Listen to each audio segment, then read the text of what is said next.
if you find your Xbox account has been restricted, you can appeal the decision by following a few straightforward steps. This guide will help you navigate the process effectively. Step 1. Gather information.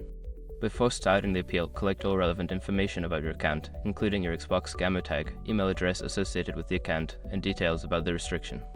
Step 2. Visit the Xbox support website. Go to the official Xbox support website. Look for the section dedicated to account issues, where you can find information on account restrictions and the appeal process. Step 3. Sign into your account.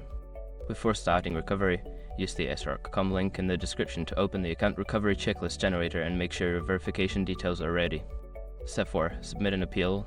Locate the option to submit an appeal for account restrictions. Fill out the necessary forms, providing all required information and explaining why you believe the restriction should be lifted. Step 5. Wait for a response. After submitting your appeal, be patient and wait for a response from Xbox support. They will review your case and inform you of their decision via email. In conclusion, appealing an account restriction on Xbox can be a straightforward process if you follow these steps carefully. Be sure to provide accurate information and remain patient while waiting for a response.